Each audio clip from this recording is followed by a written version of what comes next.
नमस्कार, मैं बालकृष्ण और आप देख रहे हैं न्यूज फॉर हेडलाइंस। पटना में आज डकबंगला चौराहा कई घंटों तक बाधित रहा। ट्रैफिक व्यवस्था पूरी तरह से अस्त व्यस्त रही। मामला था कि जनाधिकार पार्टी द्वारा राजभवन मार्च का आयोजन किया गया था, जिसको लेकर घंटों डकबंगला चौराहा बाधित रहा। इसके साथ ही कई नौजवान थे, हजारों की संख्या में, जो डकबंगला चौराहे पे आकर प्रदर्शन कर रहे थे। उन लोग का डिमांड था कि बिहार सरकार ने जो वादे किए हैं उसके अनुसार उन्हें नौकरी दी जाए। आइए देखते हैं कि आखिर और क्या कुछ चल रहा है डकबंगला चौराहे पे। बेरोजगारी, महंगाई और जीएसटी के सवाल पे आज जनाधिकार पार्टी द्वारा राजभवन मार्च बुलाया गया था और राजभवन मार्च को रोक दिया गया डकबंगला चौराहे पे और लाठीचार्ज भी हुई। मेरे साथ हैं जनाधिकार पार्टी के प्रदेश अध्यक्ष राघवेंद्र कुशवाहा जी।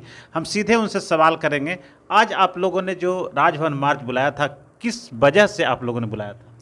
देखिए, हम लोगों का आज राजभवन मार्च 3 सूत्री मांगों के लिए था। देश में महंगाई से पहले से ही आम जन परेशान थे, लेकिन हाल के दिनों में जीएसटी खाद्य पदार्थों पर भी लागू कर दिया गया, जिससे अब दूध, दही, पनीर, बटर, आटा, गेहूं, चावल, दाल, इन सब चीज़ों पर जो जीएसटी लग गया, पैकेजिंग सामान जो होती है उस पर, तो अब आम जन के थाली पर चोट हो गया। अब वे भुखमरी के शिकार होंगे, उनको संतुलित भोजन नहीं मिलेगा। तो ऐसे ही महंगाई के कारण वो आत्महत्या पर मजबूर थे, अब भुखमरी के शिकार होकर के जान देंगे। ये 2 मुद्दा था। तीसरा मुद्दा था हम लोग का कि बेरोजगारी का दंश पहले से हमारे देश के नौजवान झेल रहे थे। उनको 2 करोड़ लोगों को हर वर्ष नौकरी देने का झांसा दिया गया प्रधानमंत्री के द्वारा, गृह मंत्री के द्वारा। उस पर अमली जामा पहनाया नहीं गया, उल्टे करोड़ों लोगों की नौकरी से छटनी हो गई। अब एक और नौजवानों को अंधेरे गर्त में धकेलने की एक साजिश रची गई अग्निपथ योजना के द्वारा। अरे जब जब जुल्म करेगा सत्ता के हथियारों से, अरे जब जब जुल्म करेगा सत्ता के हथियारों से, अरे दम है कितना दमन में तेरे, अरे कितनी लंबी जेल तुम्हारी, अरे दम है कितना दमन में तेरे, अरे कितनी लंबी जेल तुम्हारी। अरे लाठी गोली की सरकार,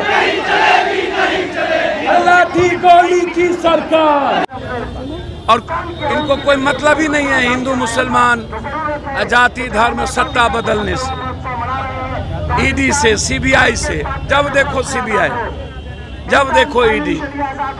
लोग कहते हैं हमको महंगाई से मुक्ति दो, ही कहता है हम आपको सीबीआई और ईडी दे देंगे। लोग कहते हैं हमको अग्निवीर जैसी चीजों से मुक्ति दो, अग्निपथ से। हमें नहीं चाहिए अग्निपुर योजना, हमें परमानेंट रोजगार चाहिए, हमें संविदा और नियोजित पर नौकरी नहीं चाहिए। भारत के यूथ जीना चाहते हैं, लड़ना मरना नहीं चाहते। भारत का किसान अपना दुगुना फसल चाहते हैं। क्या हुआ? क्यों? आगे बोलेंगे, चलिए। ये बहुत गंभीर सवाल है। ये नौजवानों को गुमराह करके और नौजवानों के भविष्य को अंधकार में डाल रहे थे। इसीलिए हम लोगों ने जनता से जुड़े हुए इन 3 मुद्दों को लेकर के आज राजभवन मार्च किया, जिसका व्यापक समर्थन हम लोग को मिला है। आज व्यापक समर्थन तो हम देखें, खुद पप्पू यादव आपके जो राष्ट्रीय अध्यक्ष हैं खुद मोर्चा संभाले हुए हैं और खुद उनके लाव लश्कर के साथ वो खुद माइक थामे हुए थे, गोली और रोटी क्या क्या करके वो नारा भी लगा रहे थे। तो नहीं लगता है कि जब किसी भी दल के राष्ट्रीय अध्यक्ष सड़क पर उतरते हैं तो आप लोगों का और मनोबल बढ़ता है? जी बिल्कुल, हम लोग का मनोबल बढ़ाने के लिए ही हमारे राष्ट्रीय अध्यक्ष सड़क पर उतरे थे और उन्होंने गांधी मैदान से पैदल चल करके डाकबंगले चौराहे तक आकर के अपने तमाम कार्यकर्ताओं का उत्साहवर्धन किया। हमारे साथ न सिर्फ हमारे कार्यकर्ता थे, बल्कि बिहार के आमजन भी समर्थन में उतरे थे और लगभग 50,000 से ऊपर लोग आज गांधी मैदान से लेकर के डाक बंगला चौराहा तक दोनों तरफ की सड़कें पूरी तरह से लबालब खचाखच आदमी से भरा हुआ था।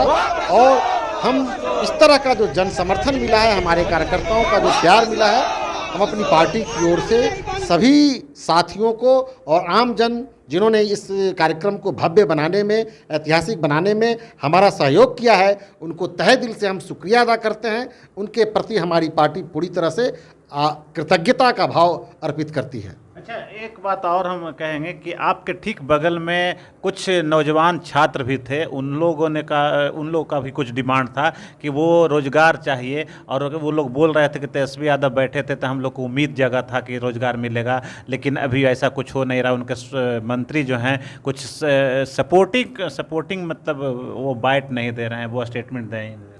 देखिए, इन लोग के संघ के प्रतिनिधि हमारे पार्टी के राष्ट्रीय अध्यक्ष आदरणीय पप्पू यादव जी से मिलने आए थे।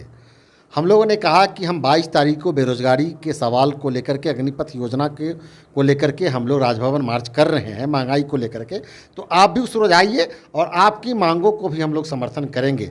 हमारी पार्टी और हमारे नेता, हमारे सभी साथी उन तमाम बेरोजगार नौजवानों के मांग को, जो आज अपने हाथों में तख्ती लिए हुए हम लोग के साथ कदम से कदम मिला कर के चल रहे थे, उनको भी हम धन्यवाद देते हैं और उनकी लड़ाई को भी हम आगे तक लड़ेंगे और उनको भी एक हम सकारात्मक, एक तार्किक परिणति तक हम उनको साथ देंगे। लेकिन जो डाकबंगला चौराहा जो है पटना का हट माना जाता है, ट्रैफिक की व्यवस्था आज पूरी तरह से ध्वस्त हो गई और पुलिस को उसको खाली करवाने के लिए लाठीचार्ज भी करनी पड़ी, आपके भी लोग घायल हुए।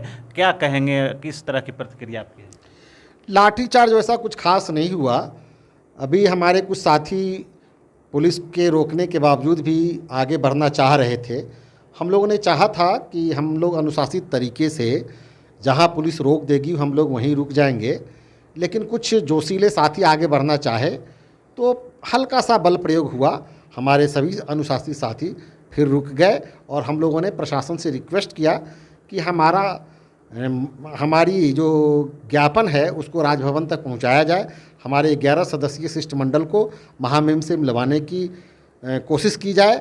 महामहिम से हम लोगों ने पहले से ही टाइम मांग रखा है, तो प्रशासन ने भी हम लोगों की मांगों को तवज्जो दिया और हमारे 5 सदस्यीय शिष्टमंडल को मेरे नेतृत्व में राजभवन ले जाया गया। तो वहाँ महामहिम की तबीयत खराब थी, तो उनके संयुक्त सचिव से हमारी मुलाकात हुई और हम लोगों ने उनको ज्ञापन सौंपा। हमारे साथ ज्ञापन सौंपने वालों में पार्टी के राष्ट्रीय प्रधान महासचिव श्री रघुपति सिंह जी थे, पार्टी के प्रदेश के महासचिव भाई जावेद इकबाल खान साहब थे, पार्टी के प्रदेश के महासचिव और प्रवक्ता भाई रानू नीलम शंकर थे और पार्टी के प्रदेश महासचिव और प्रवक्ता भाई डॉक्टर बबन यादव भी थे। ये 5 सदस्यों के साथ हम लोगों ने आज ज्ञापन सौंपा है। अरे लड़के लेंगे, अरे लड़के लेंगे, अरे हम क्या चाहते, अरे हम क्या चाहते, अरे हम क्या चाहते, अरे हम क्या चाहते, अरे हम क्या चाहते, अरे हम क्या चाहते, अरे लड़के लेंगे, अरे दम है कितना दमन में तेरे, अरे लाठी गोली की सरकार। तो आज के प्रदर्शन से हो सकता है हमारे कुछ राहजनों को, आज के प्रदर्शन से हो सकता है कुछ रास्ते पे चलने वाले लोगों को परेशानी हुई होगी। हम आम जनों को हुई परेशानी के प्रति हम अपनी पार्टी की ओर से उनसे क्षमा चाहते हैं। हो सकता है कुछ लोग बीमार रहे होंगे, उनको इलाज कराने की समस्या से जूझ रहे होंगे। हालांकि इस तरह की कोई परेशानी हुई नहीं, कोई एम्बुलेंस को हम लोगों ने नहीं रोका और कुछ लोगों का ट्रेन, बस वगैरह ये सब में परेशानी हुई होगी। हो सकता है कुछ लोगों को परेशानी हुई होगी, लेकिन एक बड़े मकसद के लिए ये हम लोग का मार्च था, तो उनको भी हम लोग को समर्थन चाहिए था। हम केंद्र सरकार का ध्यान आकृष्ट करना चाह रहे थे, हम आम जनता का भी ध्यान आकृष्ट कराना चाह रहे थे। कुछ लोगों को जो परेशानी हुई होगी उसके लिए हमारी पार्टी उनसे क्षमा मांगती है, लेकिन एक बड़े मकसद के लिए सारा कार्यक्रम था, तो उनका भी सहयोग हमको ज़रूर मिलेगा। ठीक है, सहयोग तो मिलेगा, लेकिन उन लोगों की जो परेशानी हुई वो तो खैर वो भूलेंगे नहीं, लेकिन क्योंकि आप बोल रहे हैं कि उनके लिए आप सड़क पे हैं, तो खैर वो जनता पर छोड़ दीजिए कि वो क्या सोचते हैं आपके प्रति या नहीं। लेकिन आज दिन भर पटना में हालात बिगड़े जरूर और ट्रैफिक व्यवस्था ध्वस्त हुई जरूर। अब देखने वाली बात होगी कि आखिर इतने बड़े आयोजन और ये जो राजभवन का मकसद इन लोग का पूरा होता है कि नहीं, और जनता को इससे कुछ हासिल होता है कि नहीं। नमस्कार। सरकार नहीं चलेगी, नहीं चलेगी। गोली गोली की सरकार नहीं चलेगी, नहीं चलेगी। मोदी अमित शाह की सरकार नहीं चलेगी, नहीं चलेगी। अरबों करोड़ नौकरी लेके रहेंगे, लेके रहेंगे, लेके रहेंगे। और महिलाओं को मुक्ति करके रहेंगे, करके रहेंगे, करके रहेंगे। क्या सरेंडर से आजादी लेके रहेंगे, लेके रहेंगे, लेके रहेंगे। आटा चावल